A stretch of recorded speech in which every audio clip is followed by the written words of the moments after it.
Chikhli overbridge पर इन दिनों सफर करना राहगीरों के लिए किसी परीक्षा से कम नहीं है। सुबह दफ्तर और स्कूल जाने का समय हो या शाम को घर लौटने का वक्त, ओवरब्रिज पर वाहन रफ्तार से ज्यादा इंतजार कराते नजर आते हैं। हालात ऐसे हैं कि कुछ मिनटों की दूरी तय करने में लोगों को लंबा समय लग रहा है। दोपहिया से लेकर कार, ऑटो और भारी वाहनों तक की कतारें लगने से ओवरब्रिज कई बार पूरी तरह दबाव में आ जाता है। जाम का असर आसपास की सड़कों पर भी दिखाई देने लगता है। सबसे बड़ा सवाल यह है कि जब चिखली क्षेत्र में लगातार यातायात का दबाव बढ़ रहा है तो इसका स्थायी विकल्प कब तैयार होगा। दरअसल क्षेत्र में प्रस्तावित अंडरब्रिज लोगों के लिए उम्मीद की एक बड़ी वजह था, लेकिन लंबे समय से इसका काम अटका हुआ है। ऐसे में ओवरब्रिज पर बढ़ता ट्रैफिक और अंडरब्रिज का अधूरा काम दोनों मिलकर लोगों की परेशानी बढ़ा रहे हैं।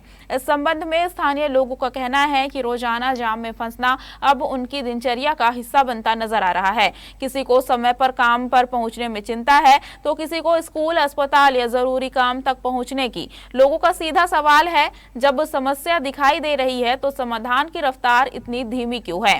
राहगीरों ने मांग की है कि अंडरब्रिज के लंबित कार्य को जल्द शुरू कर समय सीमा में पूरा किया जाए। साथ ही जब तक स्थायी समाधान नहीं होता तब तक ओवरब्रिज पर यातायात प्रबंधन की ठोस व्यवस्था की जाए। हाँ, आज दिन जाम लगते सर। कभी कोई गाड़ी खराब हो जाते हैं, बराबर कैसे एक तकलीफ से दूर कर सकते हैं। अब वही तकलीफ दूर हो सकते, जो ब्रिज नीचे वाले बन जाए तो अच्छा है। रेलवे वाले क्रॉसिंग वाले अब इतना तकलीफ है सर जो कह नहीं जा सकता। पैदल चला संती है, डर है आप लोग। वही तो भैया, अरे बहुत तकलीफ होते हैं।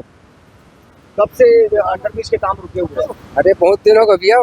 अब पढ़े लिखे हम तो नहीं है, लेकिन तीन साल हो गया जी। 3 साल हो गए भैया उसको।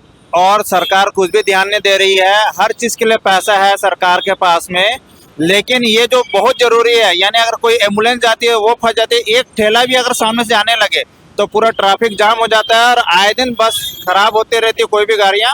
उसके वजह से पूरा जाम लगता है, जिसमें स्कूल बच्चे, किसी को नौकरी पे जाना है, आए दिन वहाँ एक्सीडेंट होते, क्योंकि जगह उतनी है नहीं जितनी। अब बीच में डिवाइडर बनने के बाद में जब आए दिन जाम लगते जा रही है, तो सरकार से निवेदन है कि इस और भी ध्यान दे।